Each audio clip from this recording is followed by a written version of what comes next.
बल्कि प्रभु उनको अपने पंखों के नीचे रखेगा, जैसा लूका की इंजील 13 अध्याय उसकी 34 वर्ष में लिखा है। उनको अपने पंखों के नीचे रखेगा। और 13:34 में प्रभु ने यरूशलेम के लिए अपनी इस इच्छा को जाहिर किया था। नंबर 8 पर हम लोग पहुंचते हैं। दंड वही पाएंगे जो परों के नीचे नहीं आएंगे।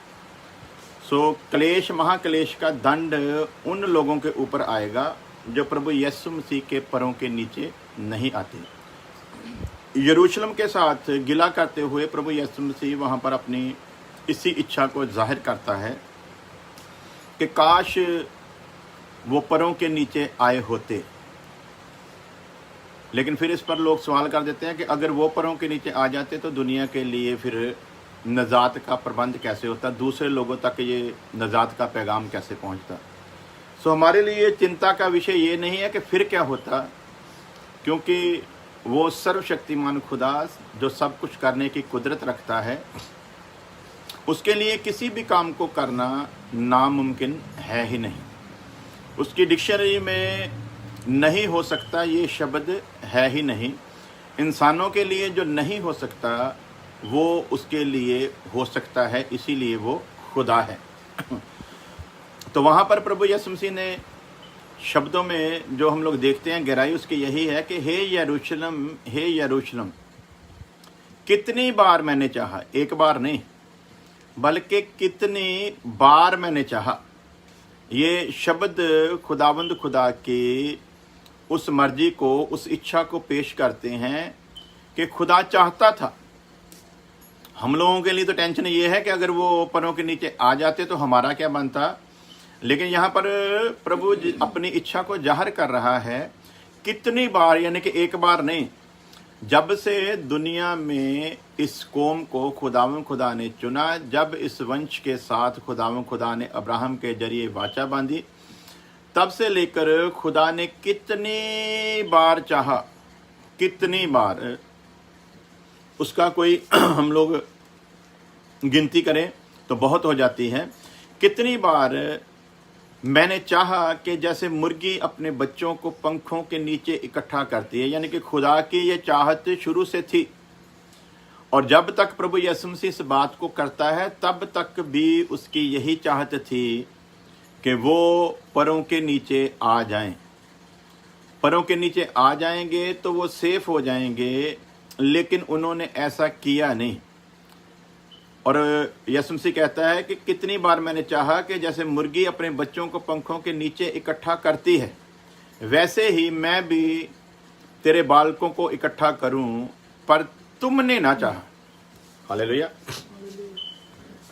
अब इन पर जो दंड आता है ना, इन पर वो दंड आने की वजह यही बनी कि परमेश्वर तो चाहता था, परमेश्वर चाहता था कि ये प्रभु यीशु मसीह के पंखों के नीचे आएं। वचन बताता है हमको कि प्रभु अपनी इच्छा को जाहिर करता है कि जैसे मुर्गी पंखों के नीचे इकट्ठा करती है वैसे ही मैं भी करूं, पर तुमने ना चाहा। उनके ना चाहने की वजह है उन पर आने वाला वो दंड, जो हम लोगों ने कल सीखा था कि 70 ईस्वी में जो दंड उन पर आया, घर से बेघर हो गए और 1878 साल तक प्रभु ने उनको उनका देश नहीं दिया। बेशक 1919 में वो लोग यरूशलेम में वापस आना शुरू तो हो गए थे, लेकिन असली आज़ादी उनको 1948 में जाकर मिली। अगर वो परों के नीचे आ जाते तो उन पर ये दंड ना आता। मिसाल के तौर पर हम लोग देखते हैं कि नीनवा शहर के खिलाफ जब यूहन्ना ने नबूवत की, तो जब उन्होंने अपने आप को परमेश्वर के अधीन कर दिया, उसकी शरण में आ गए और उन्होंने तौबा की, अपने गुनाहों से माफ़ी मांग ली, पाप के कारण दंड आना था उन पर जो दंड आने की वजह थी वो पाप था। नीनवा का पाप जो था वो परमेश्वर के हजूर पहुंचा। पाप जब चरम सीमा पर पहुंच गया तब खुदावंद खुदा ने यूना से कहा कि जा और नीनवा शहर के खिलाफ भविष्यवाणी कर।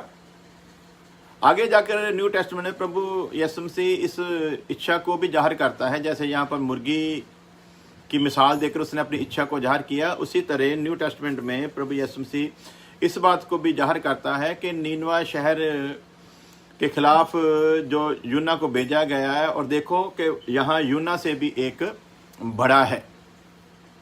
सो उन्होंने यूना के द्वारा परमेश्वर की बात को सुनकर, परमेश्वर के संदेश को सुनकर उन्होंने तौबा की और अपने आप को दीन कर दिया। जैसा पत्रस लिखता है कि तुम अपने आप को प्रभु के बलवंत हाथों के नीचे करो और वो तुम्हें फिर समय सिर ऊंचा भी करता है। तो प्यारो, हम लोग देखते हैं कि यूना ने कह दिया, लेकिन जब उन्होंने घुटने टेक दिए, इससे पहले के परमेश्वर ने, क्योंकि उनके लिए दिन ठहराए थे, समय ठहराया था कि इतने दिन के बाद मैं तुम लोगों को नाश करूंगा। असल में अगम ज्ञानी परमेश्वर जो सब कुछ पहले से जानने वाला है, वो अपनी इच्छा से वाकिफ था। वो सारा जो वहाँ पर हम लोग देखते हैं वो हमको समझाने के लिए ही था। परमेश्वर पहले से जानता था कि वो लोग ऐसा करेंगे, परमेश्वर पहले से जानता था कि मैं उनको माफ़ करूंगा, लेकिन वो हमारे लिए है कि कैसे लोगों को परमेश्वर माफ़ करता है। अगर वो अपनी जिद पर अड़े रहते तो उनका हशर सदूम और अमूरा की तरह ही होता। अगर वो अपनी जिद पर अड़े रहते तो उनका हशर जो नूह के समय में हुआ बिल्कुल वैसा ही होता। लेकिन इससे पहले कि वो दंड उन पर आए, उन्होंने घुटने टेक दिए। बड़े से बड़े इंसान से लेकर आम आदमी तक जो था वो खाक में बैठ गया, जमीन पर बैठ गया, खाक अपने ऊपर डाली, उन्होंने तप्पड़ पहन लिए, यानी कि अपने आप को बिल्कुल जीरो करके परमेश्वर के सामने ले आए। और परमेश्वर ने जब उनके इस पश्चाताप को देखा और परमेश्वर ने देखा कि इन्होंने मेरे वचन की कदर की है और सचमुच इन्होंने मेरे वचन को सुनकर अपने अंदर भय को लेकर आए हैं, और वचन बताता है कि परमेश्वर का डर जो है वो भलाई पैदा करता है। तो जब उनका ये सिस्टम परमेश्वर ने देखा तो परमेश्वर ने वहाँ पर हम देखते हैं कि उसने अपना फैसला बदल लिया और उसने नीनवा शहर पर आने वाला वो दंड, आने वाली वो सजा जो थी उसको रोक दिया। सो उसके आगे हम लोग देखते हैं कि यूना ने तो एतराज किया, यूना ने तो कहा कि तूने ऐसा क्यों किया, और परमेश्वर ने वहाँ पर अपनी उस योजना को बदलने का जो कारण था वो भी बताया कि मैंने ये सब कुछ क्यों बदला है। सो उसी तरह हम देखते हैं कि प्रभु यीशु मसीह यहाँ पर जब अपनी इच्छा को जाहिर करता है कि मैंने तो चाहा पर तुमने ना चाहा, मैंने चाहा कि परों के नीचे इकट्ठा करूं पर तुमने ना चाहा। सो ये दोनों तरफ से होता है, अकेले परमेश्वर के चाहने पर नहीं, हमने भी चाहना है क्योंकि हमको एक आज़ाद मर्जी दी है। इसलिए यदि हम चाहेंगे तो फिर वो काम जो है वो पूरा अपना होते हुए परमेश्वर के फजल से हम लोग उसको देखते हैं। सो फाइनल बात कि अगर वो आ जाते परों के नीचे तो कुछ और हो सकता था जिसे हम नहीं जानते, लेकिन परमेश्वर सब कुछ करने की कुदरत रखता है, लेकिन उन्होंने ऐसा किया नहीं, इसलिए उन पर दंड आया। 70 ईस्वी में इस्राएल पर आने वाली वो जो सजा थी उनके निखार के लिए नहीं, बल्कि उनके अपने मुंह से मांगे हुए उस शब्द के कारण उन पर वो दंड आया था, जो उन्होंने अपने मुंह से कहा था कि इसका पाप हमारे और हमारी संतान पर आए। खुद मांगा था, इसलिए वो दंड उन पर आया। और जो हशर उनका हुआ वो हमने पहले पाठ जो शुरू किए थे उनमें तसल्ली के साथ देखा था कि क्या कुछ उनके साथ हुआ, कैसे कैसे वो जानवरों की नाई बेचे गए और खरीददार नहीं मिलता था। इनकी हालत जो थी खुदा ने ऐसी कर दी थी, ये इतने दुबले पतले और लाचार हो गए थे कि कोई गुलाम की तौर पर भी इनको खरीदने के लिए तैयार नहीं था, क्योंकि जो इनको खरीदना का मन बनाता था वो पहले ये सोचता था कि ये काम धंधा तो करने के काबिल है नहीं, ये तो अपने पाँव पर खड़े भी नहीं हो सकते बराबर। सबसे पहले तो इनको तैयार करना पड़ेगा कि ये एक गुलाम की तरह काम कर सकें, ऐसी हालत थी। और वो सारी भविष्यवाणियाँ पहले से हुई थी कि इनके साथ ये सब कुछ होने वाला है, लेकिन फिर भी परमेश्वर अपनी इच्छा को जाहिर करता, क्योंकि अगम ज्ञान में परमेश्वर जानता था ये लोग परों के नीचे आएंगे नहीं। हालेलुया। आज भी हमारे सामने बिल्कुल वही कंडीशन है। आज भी प्रभु की जैसे उस वक्त यरूशलेम के लिए वो अपनी इच्छा को जाहिर करता है, वैसे ही आज भी वो संसार पूरे के सामने अपनी उसी इच्छा को जाहिर करता है। जैसे वो चाहता था कि वो लोग उसके पैरों के नीचे आ जाएं, वैसे ही वो चाहता है कि अब सारे का सारा जो संसार है उसके पैरों के नीचे आ जाए। अगर तो संसार उसके पैरों के नीचे आता है, बेशक परमेश्वर ने वो समय ठहराया भी हुआ है, तो भी परमेश्वर न्यायी और धर्मी होने के कारण अगर सारा संसार आज अपनी आजाद इच्छा को मानते हुए ये फैसला कर ले, अगर ये अपने पापों को मान लें, तो उसी का इंतजाम, उसी का सिस्टम हमें समझाता है परमेश्वर उस समय को भी बदलने की कुदरत रखता है, उसके लिए कुछ भी नामुमकिन नहीं है। तो ये अगम ज्ञान में ही परमेश्वर जानता है कि ये लोग ऐसा करेंगे, इसीलिए उनके बारे में फिर पहले से ही भविष्यवाणियां हैं। अगम ज्ञान में वो जानता है कि ये लोग मानेंगे नहीं, तो अब दंड किन पर आएगा? जो मानेंगे नहीं।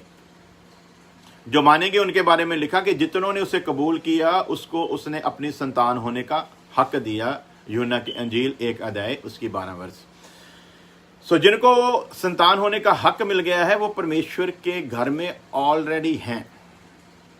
जिनको संतान होने का हक मिल गया वो परमेश्वर के घर में ऑलरेडी हैं, लेकिन अभी बचपने की हालत में हैं, इनको बुजुर्गी की हालत तक पहुंचना है। पुत्र होने के हक को इन्होंने सिद्ध करना है, फिर इनके लिए वो सारी आशीषें और बरकतें हैं जिसका उसने वायदा किया है। तो जो पुत्र को नहीं कबूल करता वो पिता को भी कबूल नहीं करता। जो यीशु मसीह को कबूल नहीं करता वो परमेश्वर को भी कबूल नहीं करता। जो यीशु मसीह को ठुकराता है वो परमेश्वर को भी ठुकराता है। यीशु मसीह में अनंत जीवन है और यीशु मसीह के बाहर अनंत मौत है। सो फैसला हमारे आगे रखा, जैसे व्यवस्था सार 28 में हम लोग पढ़ते हैं, डिट्रॉनमी उसका 28 चैप्टर में, एक तरफ खुदा ने आशीष रखी, दूसरी तरफ शराब को रखा। चुनाव उनके आगे रखा कि आप लोगों ने क्या चुनना है। जिन्होंने आशीष को चुना उनको आशीष मिली, जिन्होंने शराब को चुना उनको शराब मिला। कामों के लिहाज से उनके साथ वैसा वैसा फिर हो गया। आज भी हमारे सामने ये रखा हुआ है। एक तरफ वो दंड का समय है जो अधर्मियों के लिए, पापियों के लिए है। वो दंड का समय अधर्मियों और पापियों के लिए रखा हुआ है।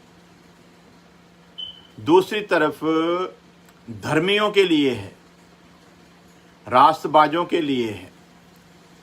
वो समय अलग है, इसलिए उनको ये समय दिया गया है। इससे पहले कि मैं गुनहगारों पर वो दंड का समय लेकर आऊं, तुम लोग पश्चाताप करके वापस आ जाओ। जैसा लिखा है, तौबा करो ते मुड़ो, पश्चाताप करो और लौट आओ ताकि तुम्हारे पाप मिटाए जाएं।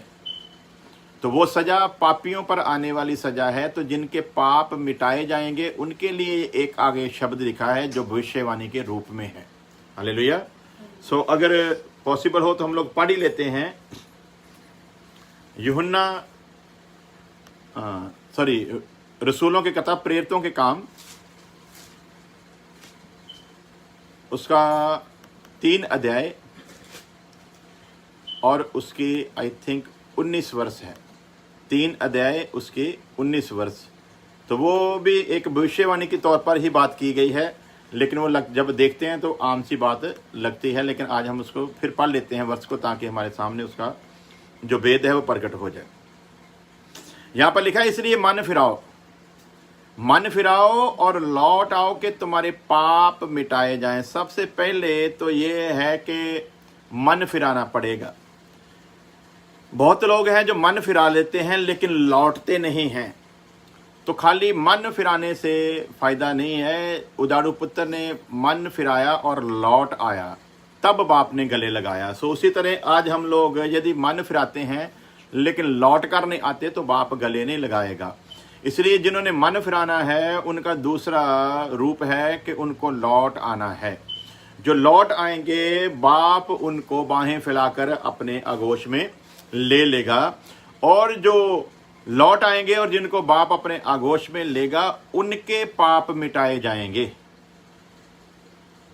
मन फिराकर जो लौट आएंगे उनके पाप मिटाए जाएंगे। जो मन फिराकर लौटते नहीं है उनके लिए कुछ नहीं। आज मैं एक बहन को सुन रहा था, किसी ने डाला था उसका कि हम लोग ब्लेस्ड हैं। आप लोग पूरे फख्र से कहिए हम लोग ब्लेस्ड हैं। आप फख्र से कहिए हम लोग कहने से थोड़ी ना ब्लेस्ड होने वाले हैं, कहने मात्र से ब्लेस्ड नहीं होंगे। ये तो सिर्फ अपने मन को समझाने वाली बात है। ब्लेस्ड होने के लिए ब्लेस्ड होने वाले काम करने हैं। आज दुनिया को इसी गलत फहमी में रखा जा रहा है कि हम मसीह में जो है जितने हैं हम लोग ब्लेस्ड हो चुके हैं। सो प्यारो, ऐसे ब्लेस्ड नहीं, ब्लेस्ड वही है जो ब्लेस्ड होने वाले काम करेगा। सिर्फ मुंह से हौसले वाली बात करने से हम लोग ब्लेस्ड होने वाले नहीं हैं। तो पाप उनके मिटाए जाएंगे जो मन फिराकर लौट आएंगे। और अगली वर्ष है, जिससे प्रभु के सम्मुख से विश्राम के यानी के शांति के यानी के आनंद के यानी के इत्मीनान के दिन आए। हालेलुया। यदि मन फिराकर लौट आएंगे तो खुदावंद खुदा हमारे पापों को मिटा देगा। जब खुदावंद खुदा हमारे पापों को मिटा देगा तो वो फिर उसके सम्मुख उसकी हजूरी से सुख के दिन यानी कि प्रभु यीशु मसीह आप ही आएगा। और वो हमारे लिए सुख के दिनों का ऐलान है, दंड के दिनों का ऐलान नहीं। जो पश्चाताप करके लौट आएगा, जिसके पाप मिटाए जाएंगे, उन पर अब दंड की आज्ञा नहीं। इसलिए वचन में लिखा है, जो मसीह में है उन पर दंड की आज्ञा नहीं। सो जो उस दंड से बचना चाहते हैं, जो उस क्लेश महाक्लेश के समय से बचना चाहते हैं, उनके लिए ये जरूरी है कि वो मन फिराएं, लौट आएं, ताकि परमेश्वर उनके पापों को क्षमा कर दे। और वो जो दंड का समय है वो पापियों पर आने वाला है। सो इसलिए मैं उन खुदा के दासों से मिन्नत करता हूं कि आप लोग कम से कम कलीसिया में जिनके पाप माफ हुए हैं और दुनिया में कुछ तो अंतर रखो, कुछ तो फर्क रखो। अगर दुल्हन की गिनती भी आप उन्हीं के साथ करते हो तो फिर आपको दुल्हन की गिनती में आने का फायदा क्या हुआ। अगर झुंड में रहकर आप अभी भी अपने आप को ये समझते हो कि हम बकरियों की नाई हैं तो भेड़ बनने का फिर क्या फायदा हुआ। भेड़ और बकरी के अंतर में तो हमें पता होना चाहिए ना। सेवक होते हुए इस बात का हमको एहसास और पता होना चाहिए कि खुदा की नज़र में भेड़ और बकरी में क्या फ़र्क है। सो यदि इन बातों का प्रकाशन हो तो फिर हम ऐसी अज्ञानता की बात कभी भी नहीं कर सकते। लेकिन हम लोग कभी कभी बस एक आध बात को लेकर उसी पर एक विषय खड़ा कर देते हैं, उसी पर एक बात को बना देते हैं, लेकिन उसके आगे पीछे देखते नहीं। वचन में बहुत जगह डायरेक्ट इनडायरेक्ट बहुत बातें लिखी होती हैं। जब वो सारी इकट्ठी हो जाती हैं तो उस बात का प्रकाशन खुलकर हमारे सामने आ जाता है। 70 ईस्वी में यरूशलेम पर जो दंड आया, वो दंड क्यों आया? अगर वो परों के नीचे आ जाते तो उन पर वो दंड आता क्या? नहीं आ सकता था। अगर वो परों के नीचे आते उन पर कभी भी वो दंड नहीं आता। लेकिन उन्होंने उस बात को कबूल नहीं किया, इसलिए उस दंड के टाइम से उनको गुजरना पड़ा। हालेलुया।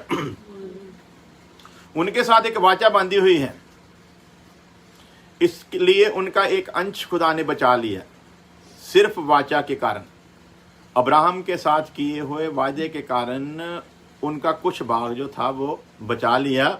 इसीलिए जब ये लोग आए ना वापस इस्राएल में 1948 में, जब ये आज़ाद हुए, तो जब ये आना शुरू हुए तो एक बहुत बड़े विद्वान ने लिखा था कि यहूदी इस ज़मीन पर नज़र आ रहे हैं तो इसकी वजह सिर्फ एक ही है कि वह सचमुच खुदा है। यहूदियों का इस ज़मीन पर नज़र आना, इनका ज़मीन पर होना, जितना इन पर इतने सालों में तशद्दुद हुआ, इनका ज़मीन पर रहना परमेश्वर का एक मौजज़े से बढ़कर है। क्योंकि परमेश्वर का एक मौजज़ा है, क्योंकि जो कुछ इनके साथ हुआ उस हिसाब से तो इस कौम को ख़त्म हो जाना चाहिए था। लेकिन अब्राहम के साथ किए हुए वायदे को परमेश्वर ने ध्यान में रखते हुए इनमें से जितने लोगों ने अपनी गलतियों को माना और अपने वंशजों के हिसाब से इन्होंने फिर परमेश्वर की तरफ हाथ उठाया, तो परमेश्वर ने वो वायदा अपना पूरा किया कि जब ये गुलामी में चले जाएं और फिर मन फिराकर अपनी गलती को माने तो मैं इन्हें वापस इनके देश में लौटा ले आऊँगा। सवाल ये है कि अगर वो आ जाते तो क्या उन पर दंड आता? बिल्कुल भी नहीं आता। नंबर 10, इसके उलट एक सतावट के समय को हम मसीही लोगों पर भी आते हुए देखते हैं। एक दंड आया अन आज्ञाकारियों पर, जो नाफरमान थे उन पर। इसके उलट जैसे उनके ऊपर जुल्म हुआ वैसे ही मसीही लोगों पर यानी कि कलीसिया पर भी हुआ, लेकिन उन पर दंड है। कलीसिया पर आने वाली सजा को हम दंड नहीं कह सकते।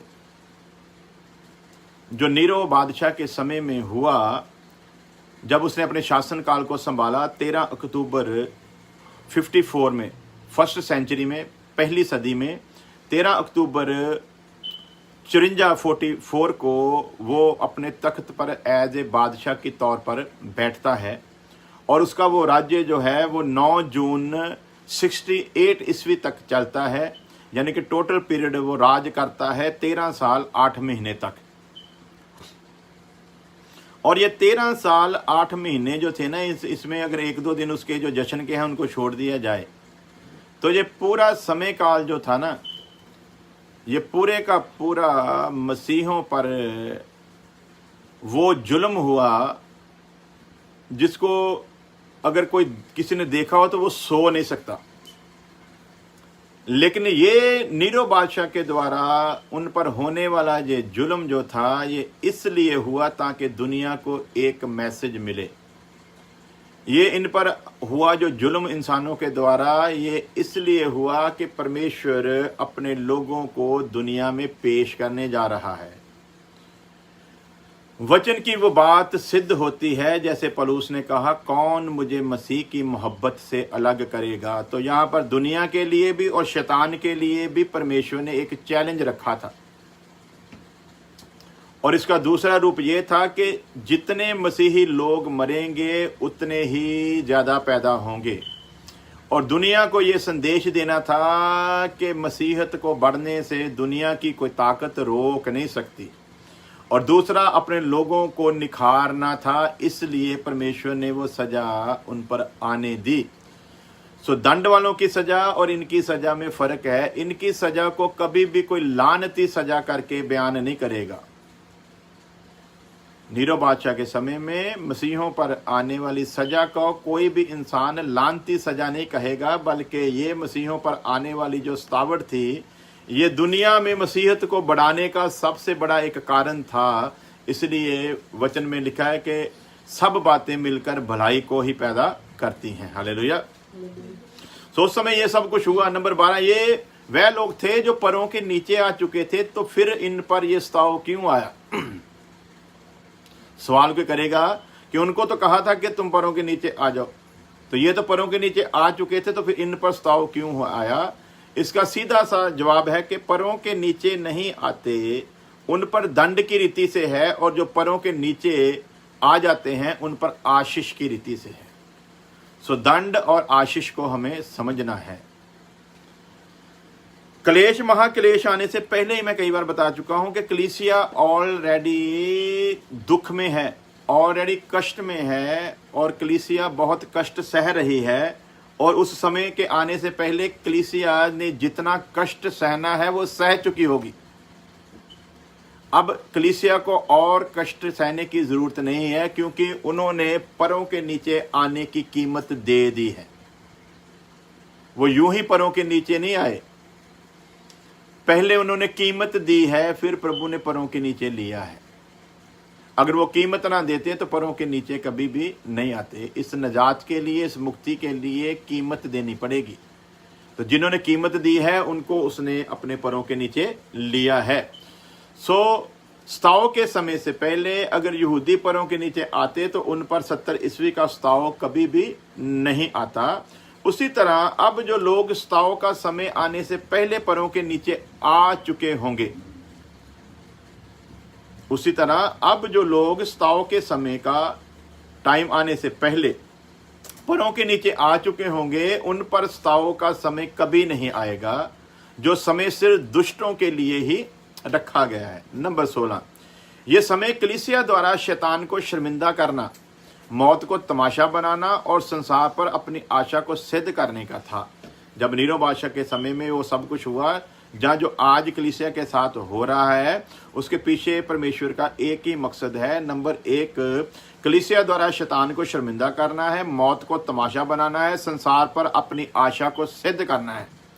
तो हम पर जो भी सतावट आती है वो हमारी आशा को सिद्ध करने के लिए है, और वो हमारी आशीष के लिए है, हमारे इनाम के लिए है। दंड वाली जो सजा है वो कलीसिया पर किसी भी कीमत पर आ सकती नहीं, क्योंकि वचन में लिखा रोमियो 8 में कि जो मसीह में है उन पर दंड की आज्ञा नहीं है। हालेलुया। नंबर 17, और इस समय में सिद्ध किया गया कि मसीही खून जितना बहेगा उतने ही ज़्यादा मसीही लोग पैदा होंगे। सो नीरो बादशाह के ज़माने में जो मसीहियों का खून बह रहा है वो संदेश देता है दुनिया को कि जितना बहाओगे उतने ही ज़्यादा पैदा होंगे। ये मौत को तमाशा बना चुके हैं और पीछे हटने वाले लोग नहीं हैं। ये वो समय था जिसमें मसीही लोगों ने सिद्ध किया कि वो परमेश्वर के लोग हैं। जितनों ने कबूल किया उसको उसने संतान होने का हक दिया। अब जो पैलोठे ने किया था, यानी कि यीशु मसीह ने किया था, वही सब कुछ छोटों ने भी करके सिद्ध किया अपनी धार्मिकता के लिए। हालेलुया। ये वो समय था जिसमें लोगों ने सिद्ध किया कि वो परमेश्वर के लोग हैं। उन्हीं मसीही लोगों को के खून पर तैरता हुआ ये पैगाम हम तक पहुंचा है। यदि उस वक्त उनके साथ ये ना होता तो शायद आज हम तक भी ये पैगाम ना पहुंचता, शायद ये थम जाता। जितना जुल्म हुआ मसीहत पर उतनी ही मसीहत में निखार आता रहा, और ये जुल्म उन्होंने इसीलिए सहा कि उस दंड के समय से बच सके। ये दुख इसलिए सहे कि उस दंड के समय से बच सके, क्योंकि वह दंड दुष्टों के लिए है, इसलिए उसके लोग दुष्टों में ना गिने जाएं। दुष्टता से बचने के लिए उन्होंने ये सब कुछ सह लिया। इसलिए कलाम फरमाता है कि दुष्टों में से निकल आओ। जो दंड दुष्टों पर आने वाला है, कलाम हमें सावधान करता है कि यदि तुम चाहते हो कि वो दंड तुम पर ना आए तो कलाम हमको ये हुक्म देता है कि तुम दुष्टों में से क्या करो, निकल आओ। लूत को उसी वक्त बोला गया था कि दुष्टों के नगर से निकलकर भाग जाओ। जब एकदम टाइम आ चुका था उस वक्त लूत को बोला गया कि यहाँ से निकल भाग। फिर से पहुंच चुके थे, बोलते तब तक हम कुछ नहीं कर सकते, तो उसको उसी वक्त निकाला गया। लेकिन हमें कलाम आज ही सावधान कर रहा है। लूत पर जैसे अचानक आया, हम पर वो अचानक आने वाला नहीं है। अचानक दुष्टों पर ही आएगा। ये सजा अचानक दुष्टों पर ही आएगी। इसीलिए लिखा है कि वो तो सो रहे हैं, तुम लोग तो जागते हो, इसलिए तुम पर वो दिन चोर की नाई नहीं आएगा। वो चोर की नाई दुष्टों पर आने वाला है, जिनकी बर्बादी के लिए रखा गया है। इसलिए लूत को उसी वक्त बोला गया, लेकिन हमें कलाम आज ही सावधान कर रहा है कि इनके बीच में से निकल आओ। तो अब जो इनके बीच में से निकल आएंगे, तो जैसे लूत निकल गया तब बर्बादी हुई, उसी तरह अब वो बर्बादी उन्हीं पर आएगी जो रह जाएंगे, जो निकल आएंगे उनमें से। यानी कि आप ये समझ लो कि अभी ये सारी दुनिया ही सदोम अमोरा है, तो बचने का एक ही रास्ता है कि सदोम अमोरा से निकलकर भागो। अब जो इस सदोम अमोरा रूपी दुनिया से निकलकर भागेंगे, पहले दिखे कहा गया, उस वक्त तो उसको उसी वक्त कहा गया, हमको पहले सावधान किया गया है। सो जो इनमें से निकलकर भाग जाएगा उन पर वो दंड कभी भी किसी भी कीमत पर नहीं आने वाला। सो देखते हैं वचन में से कि वचन हमको इसके बारे में क्या फरमाता है। दूसरा करंथियों का खत, इसमें हम लोग पढ़ते हैं, इसलिए प्रभु कहता है कि उनके बीच में से निकल आओ और अलग रहो और शुद्ध वस्तुओं को मत छुओ, तो मैं तुम्हें ग्रहण करूंगा। इनमें से निकल आओ और अलग रहो और अशुद्ध वस्तुओं को मत छुओ। तन वर्ष चाहिए, एक मिनट जी, मैं वर्ष निकाल के आपको दे देता हूं, तो ताकि आप लोग उसको नोट कर लें। दूसरा करंथियों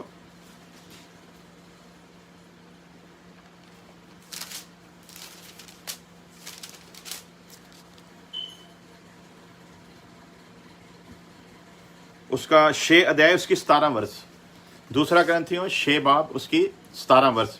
इसलिए प्रभु कहता है कि उनके बीच में से निकलो और अलग रहो। निकलना भी है और अलग भी रहना है। कभी कभी निकल आते हैं फिर भी अलग नहीं रहते। आज बहुत हैं ऐसे जो निकल आए हैं परंतु अलग रहते नहीं। इन्हीं को गुनगुने कहा जाता है। जो निकल आए हैं लेकिन अलग रहते नहीं, इन्हीं के लिए कहा गया है तुम ना ठंडे हो ना गर्म,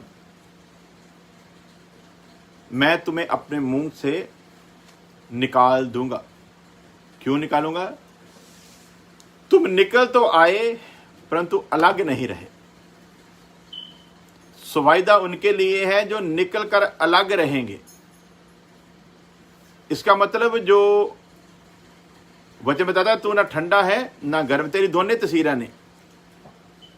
अब जो तो गर्म हैं उनको तो परमेश्वर ले लेगा, तो छोड़ेगा किसको फिर उस समय के लिए? सो पता नहीं कहां कहां से वर्षे निकालते हैं या किस किस तरह से प्रकाशन निकालते हैं। वो वर्ष भी इसी बात को सिद्ध करती है कि तू ना ठंडा है ना गर्म, मैं तुझे अपने मुंह से उगल दूंगा। अब जो मसीह में गर्म रहेगा परमेश्वर उसको ग्रहण करेगा। छोड़ेगा किसको भला? जो ना ठंडा है ना गर्म। अब उस पीड़ा में कौन जाएगा? जो ठंडा है ना गर्म, लेकिन जो गर्म है उसको प्रभु ले लेगा। स्वाद चाहिए प्रभु को। तो हम लोग दो तरह की चीजें पसंद करते हैं ना, जैसे हम लोग करते हैं जहां तो ठंडी चीज लेते हैं या फिर गर्म लेते हैं, लेकिन प्रभु को मसीह में गर्मी चाहिए। तो दोगली नीति वालों को पसंद नहीं करता, यानी ठंडे का तो मतलब जहां तो बिल्कुल ही छाट दे, तो जहां फिर तू गर्म हो जा। तो किसी ने बड़ी बढ़िया उदाहरण दी थी कि जो मक्खी है ना, तवे के ऊपर मक्खी ठंडे पर बैठती है, गर्म पर कभी बैठती नहीं। सो गंदगी वहीं पर वो फैलाएगी जहां पर ठंडा काम है, या गर्म है वहां पर वो फैलाएगी नहीं। सो उसी तरह खुदा का वचन कहता है कि उनमें से निकलो।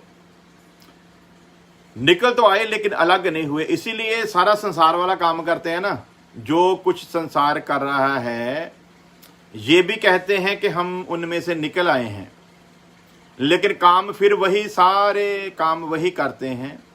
उनके जैसे रीति रिवाज, उनके जैसे दिन त्योहार, उनके जैसे पूजा पाठ, उन्हीं के जैसे सारे मेले, उन्हीं के जैसे सारे त्योहार। तो जो कुछ वो करते हैं उन्हीं के जैसा सारा रहन सहन, उन्हीं की जैसी ख्वाहिशें। तो यदि निकल ही आए हो तो फिर अलग क्यों नहीं रहे?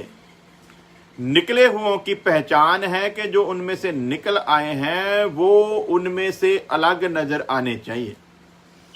निकले हुए अगर अलग नजर नहीं आते हैं तो उसकी सीधी सीधी पहचान है कि वो अभी निकले नहीं हैं। यदि निकले होते तो फिर अलग रहते, और यदि अलग रहते तो फिर प्रगट होते। सो वचन कहता है कि उनके बीच में से निकलो और अलग रहो। निकलने को अगर सिद्ध करना है तो उसका सीधा सीधा एक ही निशानी है कि हम उनमें से अलग नजर आने चाहिए। यदि हम उनके जैसे ही नजर आते हैं तो इसका सीधा सीधा मतलब है कि अभी हम उनमें से निकले नहीं हैं। जब हम भी ऐसे गुनगुने मसीही थे तो हम भी वो सब कुछ किया करते थे जो आज उन लोगों को करते देखते हैं, जो निकल तो आए हैं लेकिन उन्होंने अलग नहीं किया। तो अलग जो रहेंगे उनके लिए एक और शब्द आता है, और किसी अशुद्ध वस्तु को मत छुओ। नंबर 1 निकल आओ, नंबर 2 अलग रहो, नंबर 3 किसी अशुद्ध वस्तु को मत छुओ, मैं तुम्हें ग्रहण करूंगा। अब अशुद्धता के विषय में एक अलग ही सब्जेक्ट फिर शुरू हो जाएगा यदि हम अशुद्ध वस्तुओं की तरफ जाएंगे, लेकिन हम इस पर सिर्फ इतना ही मनन करते हैं कि अशुद्धता जो है वो कई चीज़ों को दिखाती है, सिर्फ खाने पीने वाली चीज़ों की बात नहीं है। विषय वही चल रहा है, लेकिन अशुद्धता के बारे में जब हम देखते हैं तो अशुद्ध लोगों के साथ भी संगति नहीं होनी चाहिए, अशुद्ध लोगों के साथ कोई रिश्ता नहीं रखना चाहिए। ईसाऊ को परमेश्वर ने इसीलिए ठुकराया था क्योंकि उसने अशुद्ध लोगों के साथ अपने रिलेशन को बनाया था। याकूब ने अशुद्धता से अपने आप को दूर रखा, हर किस्म की अशुद्धता से उसने अपने आप को दूर रखा। अगर हम ये काम करते हैं तो परमेश्वर कहता है कि मैं तुम्हें ग्रहण करूंगा। और फिर लिखा है वचन में, जो परमेश्वर के हाथ पर है कौन है जो उसे उसके हाथ में से छीन सकता है। और जो परमेश्वर के हाथ पर हैं उन पर दंड की आज्ञा नहीं है, और उन पर कोई भी दंड आ भी सकता नहीं। 18 वर्ष में फिर बताता है, और तुम्हारा पिता होऊंगा। यदि तुम ये 3 काम कर लोगे मैं तुम्हें ग्रहण करूंगा। सिर्फ ग्रहण नहीं करूंगा, तुम जो नौकर कहलाने के भी लायक नहीं हो, यदि तुम ये तीनों काम कर देते हो तो मैं तुम्हें सिर्फ ग्रहण ही नहीं करूंगा बल्कि मैं तुम्हारा बाप बन जाऊंगा, मैं तुम्हारा पिता हूंगा और तुम मेरे बेटे बेटियां होंगे। ये सर्वशक्तिमान परमेश्वर का वचन है जो कहकर बदलता नहीं। वो सिर्फ कहता नहीं कि मैं तुम्हारा पिता हूंगा, वो कहता नहीं कि तुम मेरे बेटी बेटियां होंगे, बल्कि वो ये वायदा करता है। तो जिसके बेटे बेटियां हम लोग बन गए हैं, जिसके लिए हम निकल आए, जिसके लिए हमने अपने आप को अलग रखा, तो प्यारे अजीजों आप खुद फैसला करो कि अपने बेटे बेटियों को उस दंड के समय में जो दुष्टों पर आने वाला है उनके बीच अपने बेटी बेटियों को क्यों रहने देगा। मिसाल के तौर पर आप किसी वजह से अपने ही हाथों से बनाए हुए अपने घर को आग लगाने जा रहे हो, तो आग लगाने से पहले आप अपना सारा, बच्चों को, परिवार की तो बात छोड़ो, आप अपना सारा जरूरी सामान पहले वहां से निकालेंगे। तो परमेश्वर का जरूरी सामान जो है ना वो हम लोग हैं। तो जितनी देर तक वो हमको निकालने ना लेता उतनी देर तक ये कष्ट, ये समय दुनिया पर किसी भी कीमत पर उतनी देर तक आएगा नहीं जितनी देर तक उसमें से उसके जो चुने हुए लोग हैं वो उनको अलग नहीं कर लेता। हालेलुया। सो 52 की 11 में लिखा है, यशाया नबी उसका 52 चैप्टर उसकी 11 वर्ष में, दूर हो, दूर जोर देकर कह रहा है, दूर हो, दूर, क्यों, वहां से निकल जाओ, कोई अशुद्ध वस्तु मत छुओ, उसके बीच से निकल जाओ। सो जिनको परमेश्वर ने अशुद्ध ठहरा दिया, चाहे वो कुछ भी हो, अकान के पाप के बारे में हम लोग पढ़ते हैं, उसने अशुद्धता की चीजों को रख लिया। उसने जो परमेश्वर ने कहा था कि ये चीजें नहीं रखनी है, सब कुछ जला दो, लेकिन उसने कुछ चीजों को रख लिया। उसी तरह हम लोग आगे चलकर देखते हैं कि जब पहला राजा बनाया गया तो शौल ने भी ऐसी कुछ चीज़ों को रख लिया था। सो प्यारो, जब हम इन पर गौर करते हैं तो फिर हमारे सामने आता है कि जो भी चीज़ परमेश्वर ने कहा रखनी है उसको रखो, जिसको नहीं रखने के लिए बोला है उसको नहीं रख सकते। इसलिए वो फैसला लेता है कि दूर हो जाओ, वहाँ से निकल आओ, कोई अशुद्ध वस्तु मत छुओ, उनके बीच में से निकल आओ। ये बार बार जोर देने पर जब वचन देता है तो इसका मतलब परमेश्वर हमको कुछ समझाना चाहता है। दूसरा क्रंथियों का खत 7:1 में लिखा है, हे प्यारो, जबकि ये प्रतिज्ञाएं हमें मिली हैं तो आओ। जदों ये सानू वायदे मिल गए ना कि ਜਿਹੜੇ ਉਹਦੇ ਪਰਾਂ ਦੇ ਹੇਠ ਆ ਗਏ ਆ ਉਹ ਸੇਫ ਆ, ਤੇ ਫਿਰ ਹੁਣ वचन सानू की कहता है, हे प्यारो, जबकि ये प्रतिज्ञाएं हमें मिली हैं तो आओ हम अपने आप को शरीर और आत्मा की सारी मलिनता से शुद्ध करें। शरीर की तो करनी ही करनी है, आत्मा तक जो मलिनता पहुंच चुकी है उससे क्या करना है, अपने आप को शुद्ध करना है, क्योंकि शुद्ध, प्योर, परफेक्ट, पवित्र, होली खुदा हमको लेने के लिए आ रहा है। सो जो उसके शरण में जाना चाहते हैं, जो उसके परों के नीचे आना चाहते हैं, उनके लिए ये कंडीशन है। खुदा का दास संत पुरुष लिखता है, तो आओ अपने आप को शरीर और आत्मा की सारी मलिनता से शुद्ध करो और परमेश्वर का भय रखते हुए पवित्रता को सिद्ध करो। खाली पवित्र हो जाना काफ़ी नहीं है, बल्कि उस पवित्रता को कायम रखना है, उस पवित्रता को सिद्ध करना पड़ेगा। तो जैसे मैंने पहले बोला कि आज मैं सुन रहा था एक बहन को, blessed, we are blessed, we are blessed, we are blessed. तो जो कह रही है ना, उसको देखकर, उसकी शक्ल देखकर भी लग रहा है कि ये ब्लेस्ड नहीं है। यदि ब्लेस्ड होती तो इसके अंदर परमेश्वर का भय होता, यदि ब्लेस्ड होती तो इसके चलने फिरने से पता चलता कि ये ब्लेस्ड है। तो जो उसकी रूपरेखा देखी जा रही थी उसके मुताबिक बिल्कुल भी नजर नहीं आ रहा था कि वो ब्लेस्ड है। वो तो ऐसे लग रहा था जैसे किसी ऑर्केस्ट्रा प्रोग्राम में वो स्टेज पर चढ़कर कोई परफॉर्मेंस दे रही हो, ऐसी हालत में वो नजर आ रही थी। तो वहीं से पता लगता है जो ब्लेस्ड है ना, वो हजारों लोगों में अलग नजर आते हैं। उनको अपने मुंह से कहना नहीं पड़ता कि वी आर ब्लेस्ड, बल्कि उनका जीवन का जो रहन सहन, उनकी ज़िंदगी बता देती है कि ये ब्लेस्ड हैं कि नहीं हैं। उनका चाल ढाल बताता है कि ये ब्लेस्ड हैं कि नहीं हैं। उनकी जो जैसे संसार ख्वाहिशों के अंदर घिरा हुआ है, जिस्मानी ख्वाहिशों की, संसारिक ख्वाहिशों की, उनका जीवन ही बता देता है कि ये लोग त्यागी लोग हैं, त्याग किए हुए लोग हैं। ख्वाहिशों पर जो खुदा के खिलाफ लेकर जाती हैं, उन सारी ख्वाहिशों पर ये लोग जय पाए हुए हैं और सिर्फ ये आत्मिक ख्वाहिशों की ही चाहत रखते हैं। तो उनका जीवन बता देता है। तो जो ये कहता है कि हम ब्लेस्ड इसलिए हैं कि हमारे पास बहुत बड़ा घर है, हम ब्लेस्ड इसलिए हैं कि हमारे पास बहुत बड़ी नौकरी है, हम ब्लेस्ड इसलिए हैं कि हमारे पास बहुत सारी धन दौलत है, तो उनको फिर दोबारा विचार करना पड़ेगा। क्योंकि हम लोग जो इंडिया के रहने वाले हैं, इंडियन लोग हैं, तो आप ही बता दो कि इंडिया में यदि मसीह में आने पर इस किस्म की ब्लेसिंग मिलती है, तो आप बताओ इंडिया में कितने क्रिश्चियन हैं जो अमीर लोगों की गिनती में आते हैं। अगर एक 24 लोगों की लिस्ट तैयार की जाए तो मेरे ख्याल से उसमें किसी क्रिश्चियन का नाम नहीं आएगा, किसी भी क्रिश्चियन का नाम नहीं आएगा। हम लोग जलंधर के रहने वाले हैं, यदि जलंधर की ही बात करेंगे तो वहां पर किसी क्रिश्चियन का नाम मेरे ख्याल से 500 नंबर पर भी नहीं आएगा। क्योंकि वहां पर हम लोग देखते हैं कि ऐसे ऐसे अमीर लोग हैं जो यीशु मसीह को मानने वाले नहीं हैं।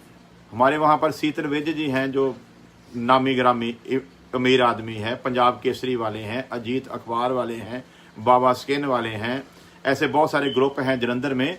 तो उनके साथ यदि ये ब्लेस्ड लोगों की तुलना करें तो ये तो उनके पास खड़े होने के भी काबिल नहीं है। सो ये संसारिक चीजों से हम लोग ब्लेस्ड होने का दावा नहीं कर सकते, बल्कि हम आत्मिक चीजों से ब्लेस्ड होने का दावा कर सकते हैं। जैसे लोग मारे मारे फिर रहे हैं ना इन चीजों को हासिल करने के लिए, जब लोग हमको इसके उलट इन चीजों पर देखेंगे, वो हमारा जीवन इस तरीके से देखेंगे, जब वो लोग बेशक हमारे पास कुछ भी ना हो लेकिन जिनके पास सब कुछ है लेकिन वो आनंदित नहीं, जब वो हमारे पास कुछ भी ना हो तब भी वो हमको आनंदित देखें, फिर वो कहेंगे कि यार ये लोग ब्लेस्ड हैं, सचमुच ये ब्लेस्ड हैं। हमारे पास सब कुछ है लेकिन शांति, सुकून, इत्मीनान, तसल्ली, खुशी नाम की कोई चीज नहीं। इनके पास कुछ भी नहीं है, फिर भी इनके चेहरे खिले हुए रहते हैं, इनकी शक्लें खिली हुई रहती हैं, इनकी सूरतें एकदम आनंदित रहती हैं, और इनका रहना सहना जो है कुछ भी ना होते हुए फिर भी ये कैसे इतने आनंदित रह लेते हैं। तो वो है ब्लेस्ड, इसे कहते हैं ब्लेस्ड। एक भूखा आदमी 2 दिन का खुदा की तारीफ कर रहा हो, कोई आकर पूछे हाँ जी कैसे हो जी, वो बोले ब्लेस्ड, ये है ब्लेस्ड। अगर वही 2 दिन का भूखा हुआ कोई आए हालचाल पूछने तो उसे कहे यार मेरे को रोटी तो खिला दे, तो वो ब्लेस्ड होगा जी? उसको आप कैसे ब्लेस्ड कहोगे? अब जो ब्लेस्ड हैं वो जगह जगह पर तो मांगते फिरते हैं, साइटें बनाई हुई हैं उन पर मांगते फिरते हैं, वेबसाइट पर चले जाओ वहां पर मांगते हुए। तो ये जो ब्लेस्ड है वो किसी को देगा या किसी से मांगेगा? तो जो मंगतों की तरह मांगते फिरते हैं ये ब्लेस्ड नहीं, ये तो मंगते हैं। तो इनको ब्लेस्ड होने का भी जो भेदभाव पता नहीं है पूरी तरह से, कि जबूर गाते हैं ना कदे देखी है लाचार ना टुकर मांग दी भी है। तो जो ब्लेस्ड हैं वो कभी लाचार नजर नहीं आएंगे, जो ब्लेस्ड हैं वो कभी मांगते हुए नजर नहीं आएंगे। जो ब्लेस्ड हैं वो अपनी वीडियो के नीचे पट्टी नहीं लगाएंगे कि दान भेजो, दशमांश भेजो, ये करो वो करो, ऐसा कुछ नहीं करें। उनको मांगने की जरूरत नहीं। क्यों? क्योंकि उनको पता है जिसने सारी कुदरत को बनाया वो मेरा बाप है और वो मेरी जिंदगी की हर जरूरत को पूरा करने की जरूरत रखता है। यदि वो 40 साल इसराइल को आकाश से रोटी दे सकता है तो वो मेरी देखभाल भी कर सकता है। वो है ब्लेस्ड। तो ब्लेस्ड कहना और ब्लेस्ड दिखाना ये 2 बातें हैं, इसलिए बोला निकल आओ और अलग रहो। तो अलग करके दिखाओ ना, उनके पास सब कुछ है इसलिए वो लोग आनंदित हैं। तुम्हारे पास कुछ भी ना हो फिर भी उस आनंद को उनसे ज्यादा दिखाओ, फिर पता चलेगा। अगले को पता चले कि जब मैं इसका हाल पूछने गया था ना तो वो बड़े चाव के साथ मेरे साथ मिला था, बाद में उसको पता चले यार ये तो उस दिन जब मैं मिला था ये 2-4 दिन से भूखा था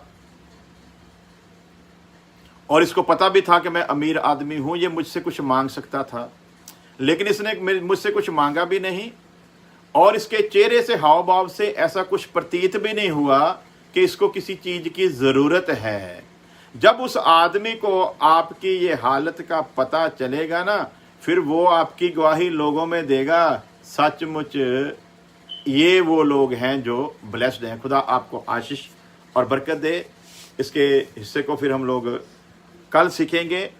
और आज ध्यान रखें कि जैसे अभी इंडिया में रात चल रही है और रूटीन के मुताबिक आने वाली जो इंडिया की सुबह है 7:30 पर हम लोग आते हैं, लेकिन आज नहीं आएंगे। आज हम लोग जो रात का है विषय वो नहीं लेंगे क्योंकि अभी हमने उस विषय को ले लिया है। तो अभी हम लोग जो मंडे आप लोगों ट्यूसडे आप लोगों की इंडिया की जो सुबह होगी और यहाँ हमारे मंडे की रात होगी। सो मंडे नाइट न्यूयॉर्क के टाइम पर हम लोग इकट्ठे होंगे फिर 10 बजे और तब इंडिया में ट्यूसडे सुबह 7:30 होंगे।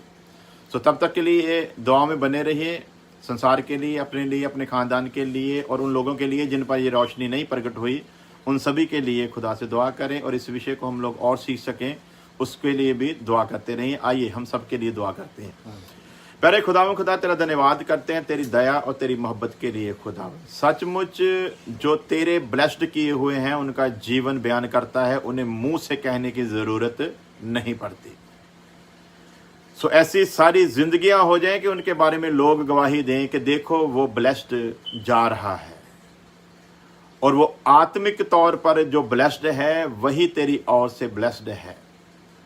सो ये तेरे कलाम के भेद ही हैं जिन्हें के द्वारा हम पर ये सारी बातें ज़ाहिर हुई हैं और तू उन पर भी कृपा कर जो गलत फहमी में हैं, जो संसारिक चीज़ों में खुश होकर मगन होकर सोचते हैं कि शायद हम ब्लेस्ड हैं, क्योंकि तेरा वचन कहता है कि धरती पर नहीं बल्कि स्वर्ग में अपने लिए धन जोड़ो खुदा। और सचमुच वही मुबारक होंगे जिन्होंने वहाँ पर अपने लिए धन जोड़ा है खुदा। और जो वहाँ जोड़ते हैं उन्हें यहाँ पर त्याग करना पड़ता है और जो त्याग करेगा वही जीवन पाएगा खुदा। सो एक एक जिंदगी को तेरे मुबारक हाथों में देते हैं, दुनिया के हालातों को ध्यान में रखते हुए प्रार्थना करते खुदावन। इंसान है खुदावन इसलिए हो सकता है बातों में खता भी कर जाएं, लेकिन हम ये समझते हैं कि ये सज़ा दुनिया पर जो आई है काफ़ी हो चुकी है खुदावन। बहुत लोग मर गए हैं और उनमें ऐसे गरीब लोग मरे हैं खुदावन जिनके बच्चों के पालन पोषण के लिए भी, उनके पास खाने पीने के लिए भी, रहने के लिए भी कोई सुविधा नहीं है खुदावन।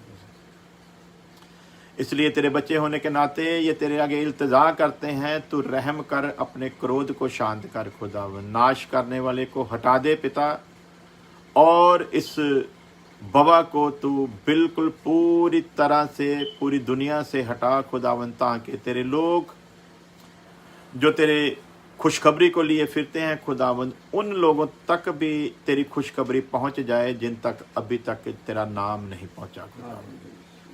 जितने भी लोगों ने प्रार्थना करने के लिए कहा उन सब जिंदगियों को याद करते हुए नाम बनाम तेरे तख्त के आगे लेकर आते हैं। सबकी ज़रूरतों, परेशानियों, दुख तकलीफ़ों से तू वाक़िफ़ है खुदावंद, तुझसे कुछ भी छुपा नहीं। इसलिए हर एक ज़िंदगी के लिए तेरे रहम को मांग लेते हैं। तेरी कृपा सब पर बनी रहे। हमारी प्रार्थना को सुन ले मसीह यीशु के नाम में, आमीन।